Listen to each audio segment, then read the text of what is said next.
hipster. Hey, did you know that David Lynch made a follow-up sitcom to Twin Peaks and it was hated so much that only 3 of the 7 episodes ever even aired in the United States? Before becoming the internet's most accurate weatherman, David Lynch was one of the world's favorite weirdos. This is a donut. He spent the 1980s directing a vast array of movies, from Man with Disfigured Baby to Disfigured Man Who Scares Babies, which eventually landed him the opportunity to co-create a little show called Twin Peaks alongside writer Mark Frost.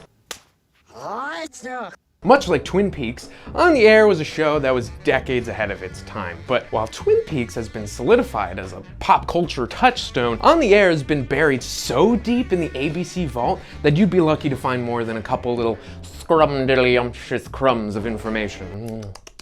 Unless you want to buy the DVD, and then presumably also a DVD player, there's not any particularly easy or legal way to watch the show. So, I stand before you, a humble weaver of tales and alleged cybercriminal, as likely your only chance at learning about a sitcom nobody likes, made by the genius who made a song called Crazy Clown Time.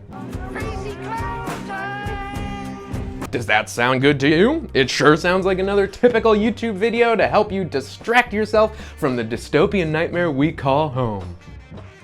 Alright, that's enough pre-ramble. Let's just fucking talk about this stupid show. This is a wonderful product. Set in 1957, the pilot of On the Air opens on the dress rehearsal for the Lester Guy Show. And because this show is a 30-minute long ensemble sitcom, we are immediately introduced to our entire cast. Starting with Betty, the fresh-faced actor with no common sense. She is dumping some serious exposition on Ruth Trueworthy, who's the assistant to the show's director, Vladja Gokcic. Yes, Mr. Gotchit. I certainly think we definitely have a good chance to be almost completely ready. Marvelous! Vladja's borderline xenophobic accent is so outrageous that Ruth basically has to double as a translator for him for the entire show. Your shit. Fine! You shoot. Bang! I shoot. Bang! A bit, I'm sure, won't get annoying at all. And then there's Dwight McGonigal, a producer who's basically just a walking panic attack. My nerves! And then the Hurry Up Twins, who are just perfect. Hurry up! The Hurry Up Twins. Hurry up! Hurry up! I may be a staunch pacifist, but I would kill indiscriminately for the Hurry Up Twins. No notes. Anyway, back to the plot. Betty goes around telling everyone on staff that she's nervous for her first time on live television. This is live television. Which ultimately makes everyone on staff nervous for her first time on live television. But that's when Bud Budwaller, played by longtime David Lynch collaborator Miguel Ferrer, shows up with his crony Nicole Thorne, played by Hatchetface from John Waters' Crybaby and basically nothing else. Now, Bud is the president of the Zablotnik Broadcasting Network, or ZBC, because David Lynch is the master of subtlety, that silly little goose. So anyway, Bud's come to the set of the Lester Guy Show to make sure that everything is executed perfectly. You see, Mr. Budwaller put his entire career on the line to land this washed-up Hollywood actor Lester Guy as the titular star of the Lester Guy Show. The future of our entire network is riding on this show! As for Lester Guy himself, he brings some serious mopey Zooline energy to On the Air as the show's main foil. What do they know in South Dakota? They know what they like. If they knew what they liked, they wouldn't be in South Dakota. Which Contrasts beautifully to Betty's unbridled optimism. Optimism. Ugh. Some other crazy things that are introduced in the pilot are Blinky, a man who suffers from a fake disease called Bozeman's simplex. A narrator explains to us every single episode that Blinky isn't blind, he actually sees so much that he's overloaded with information at all times. Kinda like he's on a perpetual acid trip from God, the lucky bastard. Thank you, Betty. Thank you, Betty. Thank you, Betty. So obviously, Blinky is put in charge of stage management and making sure all the heavy things don't kill people, alongside his friend Mickey, who essentially does the job for both of them. So many different sounds in the universe. Infinitesimal. And then lastly, there's the network executives, who are just a literal corral of dying old men. Again, no notes. And if you know even a little bit about creative production, it's Nothing like that. Definitely nothing like that. I'd like to keep my job, thank you very much. Anyway, back to the pilot. Although the dress rehearsal goes very well, everything falls apart at the last minute once the cameras start to roll for real. The pilot of On the Air ends with the pilot of the Lester Guy Show technically being a disaster, but the audience is captivated with Betty, who sings a dumb bird song or some garbage, and the ratings go through the roof. Wahoof oo het in Huns.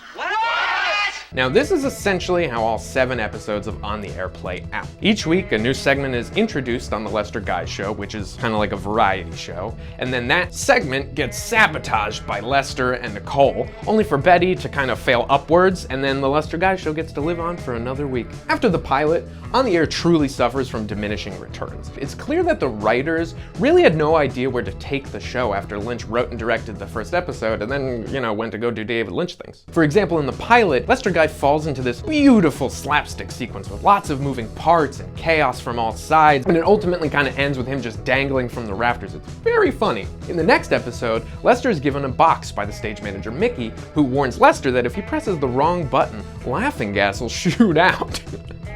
And then that happens. Can you imagine? Now, don't get me wrong, there's some amazing shots that are clearly just there because they looked fucking awesome. Like this funny little duck that's being zapped by a tiny electric chair. It's cute, but also morbid as hell. Yay. If nothing else, it's clear that the people were having fun making On the Air. I mean, everyone acts their hearts out, with Lester, Bud, and Nicole playing just wonderfully over-the-top villains. I was never allowed to be a child. Who cares? And Betty gets to have a blast playing arguably the dumbest character to ever appear on TV. Think Lucy Ricardo meets olive oil. Have you seen my duck? His name's Doodles. Toro Capa. You tore his head? Sí.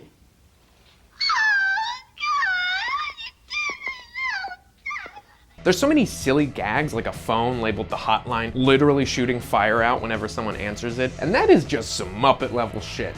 People who look and smell like me will love it. You see, Twin Peaks' first season was such a hit that ABC ordered 7 episodes of a brand spanking new Frost Lynch series that the pair basically thought up on a whim. But with money-hungry executives breathing down their throats, On the Air was rushed into production in the summer of 1991. The 90s. Unfortunately though, this was just a few months before Twin Peaks' cancellation. And said cancellation made ABC push On the Air's time slot to Saturday nights in the summer of 1992. Kurt Cobain, the leader of world rock's most gifted and promising band, Nirvana, is dead. The 90s. But seriously, the summer, when literally 0 people are watching TV because at the time I assume they're too busy blinding each other with lawn darts or whipping Beanie Babies at their siblings or just generally drinking Mountain Dew like it's fucking water. Anyway, On the Air was thus pronounced dead on arrival. But what if ABC gave it the primetime slot? Would it have become another cultural touchstone for annoying film school kids to love or hate depending on what's trendy? Was On the Air, as David Foster Wallace put it, bottomlessly horrid? I'm pretty sure I found the bottom, David. It's like 7 episodes deep. Whatever, who cares? You're dead. Well, the quick answer is no. The world was just simply not ready for On the Air in 1992. But I would suggest that its borderline anti-humor would fit in perfectly with the cold, nihilist future the Zoomer generation is paving us towards. Fun! Now, 30 Rock is a great example of how to make something like On the Air work. It's silly, it's a critique on the entertainment industry, and it knows how to continuously up the absurdity level season after season. The similarities are honestly pretty in your face, but the differences are that 30 Rock was made by a team of die-hard comedy writers who literally worked their buttholes off. I mean, Tina Fey is physically just a Barbie doll back there, while On the Air was basically just run by a king of the crazies. Who knows? Maybe if 30 Rock was made over a decade sooner, it might have suffered the same fate. I'm a baby, so I can't say for sure, but I think the regular folks in early 90s just did not give a shit about how TV is made. You see, in 1992, the most outrageous thing on television was like Murder, She Wrote, so I can see why the audiences of the time would find On the Air to be just so goddamn annoying. Makeup! I want you to kiss me. I'm yours, darling. Dog food. But today, there's essentially entire networks, with an S, dedicated to absurdist television. Sweets for the sweet. Chiclet.